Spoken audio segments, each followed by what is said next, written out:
ya está totalmente establecido. Y en algún momento los dueños pueden ser que dejen la empresa, o puede ser que hasta la vendan, o puede ser que fallezcan, pero la cultura va a quedar instalada. Puede llegar a cambiar, pero vamos a ver que no es fácil que una cultura cambie en una organización. Y después de haber clarificado bien el concepto de cultura, vamos a ver cómo se puede cambiar una cultura.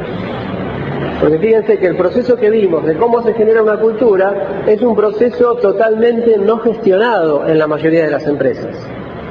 ¿Qué significa? La mayoría de las empresas, desde que nace y durante los primeros años, se va desarrollando una cultura que la llamamos cultura espontánea. Es una cultura que se genera sin control.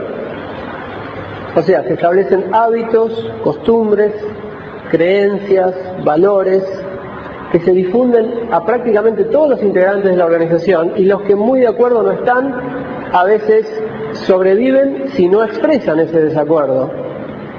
Porque si expresan demasiado desacuerdo con los patrones culturales de una organización, en general un integrante es rechazado y puede ser despedido o puede ser aislado, o puede sentirse tan incómodo en esa cultura que se va, pero eso lo va a notar enseguida, apenas entra. ¿Está bien? Si una persona viene del medio, entra a una empresa y encuentra una cultura muy contraria a lo que a él le parece natural, por ejemplo, mucha exigencia, maltrato interpersonal, demasiada rigidez o demasiada severidad en las penalidades con los empleados, o maltrato a los clientes, y uno dice, no, yo no estoy acostumbrado a trabajar así. Bueno, eso es un choque cultural. Una empresa tiene una cultura instalada, yo vengo de afuera con otra cultura desarrollada, tal vez en otra empresa anterior, tal vez vengo con la cultura de mi trabajo anterior, o con la cultura que me inculcaron mis padres.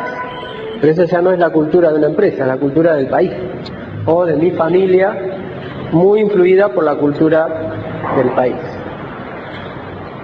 Bien, entonces, todas las empresas desarrollan una cultura, empresas, mejor dicho, organizaciones en general, empresas, instituciones, gobiernos, países enteros, desarrollan una cultura de manera espontánea. ¿Qué significa espontánea? Significa no gestionada estratégicamente. Simplemente se genera, y lo que se genera no necesariamente es bueno. Puede haber algunos factores positivos y puede haber algunos factores negativos, con lo cual algo que no se habla mucho y que no mucha gente tiene claro es que si uno va a una empresa y hace un diagnóstico de su cultura, puede encontrar factores positivos y factores negativos. ¿Y cuál sería la referencia para ver qué factores son positivos y qué factores son negativos? ¿Cómo? No entiendo. No, porque la mía puede ser peor todavía.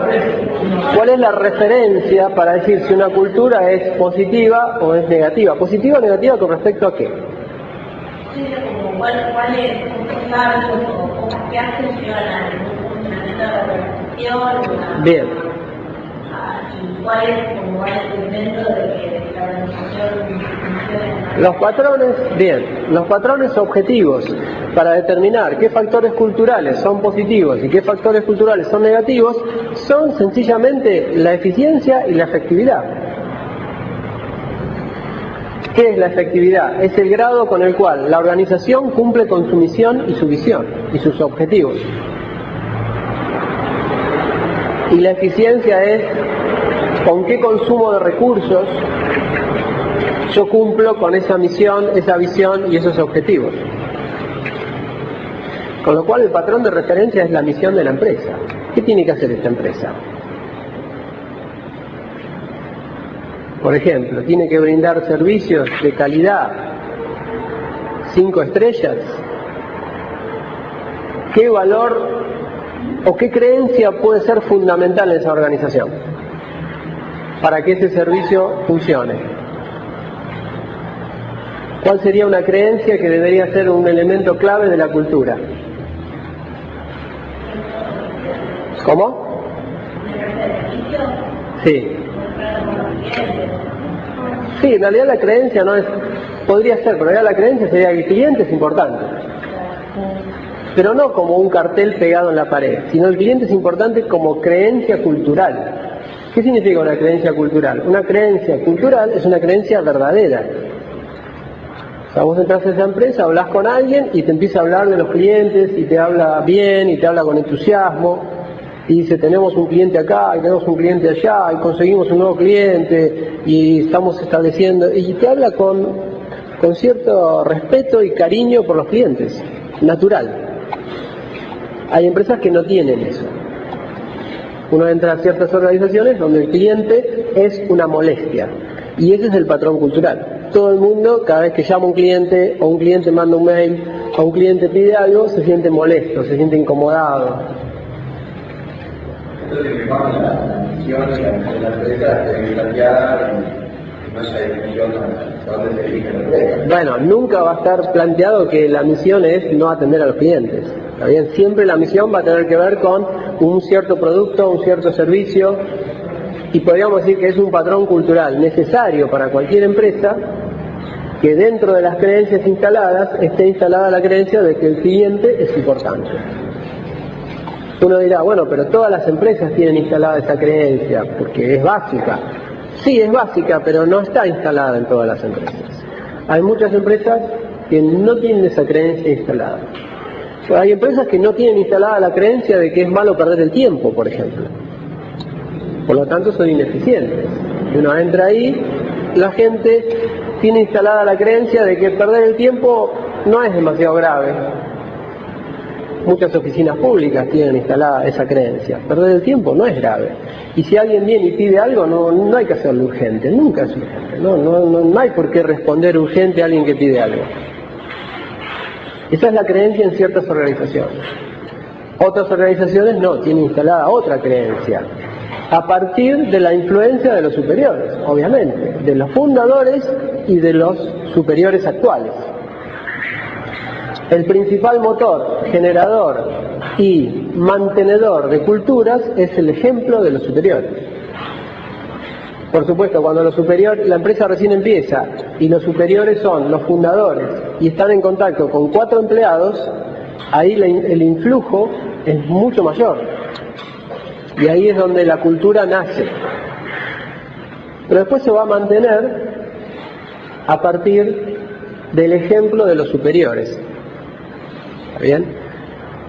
Bastante típico que un fundador arma una empresa, establece una cultura, pero después de un tiempo, por fallas, por no seleccionar gente correctamente, esa cultura, si fue buena, puede ser que se desgaste, puede ser que se pierda. Por ejemplo, el número 1 fundador era una persona que estaba todo el tiempo insistiendo que hay que hacer un servicio de gran calidad y que el cliente debe estar satisfecho y todo el tiempo hablando de esos temas, e instaló la cultura.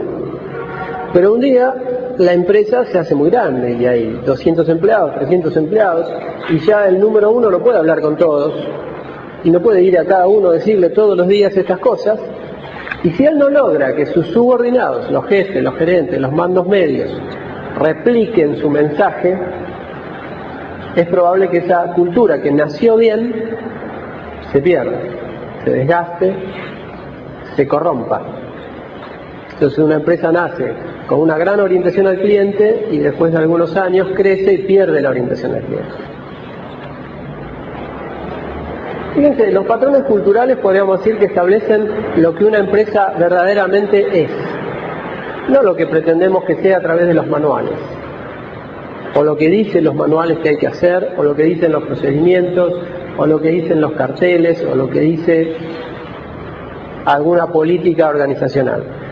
La cultura en una organización determina lo que verdaderamente la organización es y lo que verdaderamente la organización piensa y lo que la organización siente y por lo tanto lo que la organización va a hacer.